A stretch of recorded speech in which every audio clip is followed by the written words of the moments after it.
नमस्कार मित्रांनो, माझं नाव करण. सर्वांना महाराष्ट्र दिनाच्या हार्दिक हार्दिक शुभेच्छा. आज मी मराठी सिनेमाबद्दल बोलणार आहे. 383 crore. 383 crore is the box office collection of top 20 Marathi movies release in last 3 years.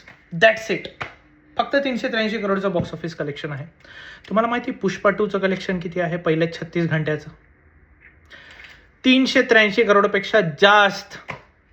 एका मूवीनं 36 तासात आपल्या मागडल्या 3 वर्षाच्या बॉक्स ऑफिस कलेक्शनपेक्षा जास्त बिझनेस केलाय. Can you imagine? आपली मराठी फिल्म इंडस्ट्री खूप स्ट्रगल करत आहे गाईस, रिअली स्ट्रगल करत आहे.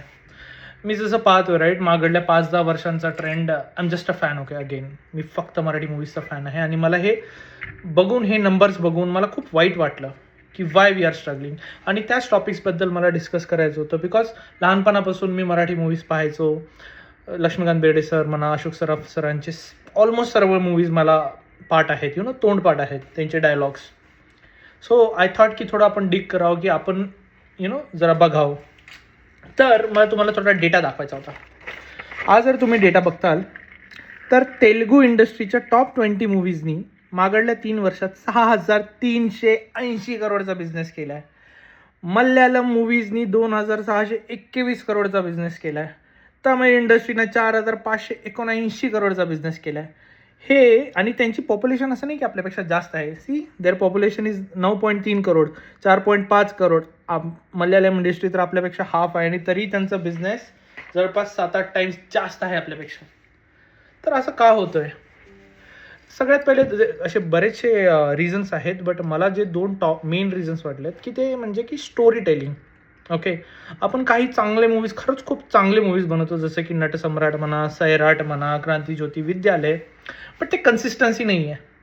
ते स्टोरी टेलिंग म्हणा, ते सिनेमॅटोग्राफी म्हणा, डायलॉग्स, म्युझिक, पब्लिसिटी, हे बरेचसे घटक असतात जे एका मूवीजला पॉप्युलर करतात आणि it takes time guys. But the time should come soon. Okay, तर माझ्या मते तर story is the king, story is the superstar. एकदम खूप चांगली स्टोरी असेल ना तर अख्खं भारत पाहायला येईल. आणि आपण असं नाही की फक्त मराठी लोकांसाठी मूवी बनवायला पाहिजे, आपण पुऱ्या भारतासाठी मूवी बनवायला पाहिजे. राईट, आपली स्टोरी सगळ्या भारताला रिलेट व्हायला पाहिजे. They should enjoy it, they should get entertained. Correct. So that is the first thing. आणि second thing I have observed is guys, आपल्याकडे ना अमेझिंग ॲक्टर्स आहेत आणि actresses, amazing actors and actresses, but we don't have a superstar. Let's take an example of Kannada industry. Kannada industry was good, but जसं KGF आलं right, यशनं पूर्ण त्या इंडस्ट्रीची कायापलट केली. He became a superstar guys. He became well known all over India. Name one Marathi actor right नाव whose famous all over India, ज्याला बघायसाठी पब्लिक एकदम असं थिएटरला जाईल. Do we have that? No, we don't. We need a superstar guys who can pull up the crowd to the theatres. है ना, प्रत्येक इंडस्ट्रीमध्ये आहेत. तेलुगू इंडस्ट्रीमध्ये चिरंजीवी सर, अल्लू अर्जुन आहे. साऊथमध्ये रजनीकांत सर आहे, कमल हसन सर आहे. आपल्या कन्नडा इंडस्ट्रीमध्ये रिषभ शेट्टी सर आहे, यश आहे. But we don't have a superstar. We need a superstar who can pull the crowd. आणि हा 1-2 मूवीज जर ब्लॉकबस्टर गेले ना तर बाकीचे पण क्रिटिकली ॲक्लेम्ड मूवीज बनवू शकतो. राईट. सो असं एका फॅनच्या पर्स्पेक्टिव्हनं मी हे ऑब्झर्व केलं की हे 2 मेन घटक आहेत. काय तेच ते नेहमी हेच आणि बरंच काही, तेच आणि बरंच काही, हे सिम्पल लव्ह स्टोरीज एक्सेट्रा. त्याच्या पलीकडे जावं लागेल आपल्याला. त्याच्या पलीकडे आपल्याला एकदम असं काहीतरी अमेझिंग कंटेंट बनवावं लागेल. आणि आपल्याकडे एवढे टॅलेंटेड डायरेक्टर्स आहेत. नागराज मंजुळे सर म्हणा, महेश मांजरेकर सर म्हणा, दर amazing directors. I don't know but why it's not happening. आणि मी एवढा मोठा फॅन आहे मराठी मूवीजचा, मला एक ते टाईम रिलीव्ह करायचा आहे जो मी लहानपणी रिलीव्ह करायचो. लक्ष्मीकांत बेर्डे आणि अशोक सराफ सरांचे मूवीज पाहून सगळे सुपरहिट जायचे त्यावेळेस. खूप छान वाटायचं. सह्याद्रीवर पिक्चर लागायचे, पुऱ्या फॅमिलीसोबत आम्ही सगळे मिळून बघायचो, एंटरटेन व्हायचो. आजकाल तो जो आहे ना तो घटक राहिलेला नाही आहे, तो एंटरटेनमेंटचा घटक, ज्याच्यानं खरंच खूप छान वाटेल मिळून. आय होप हे सगळे इंडस्ट्रीचे लोक सोबत येतील आणि they will find a solution for this. I really hope.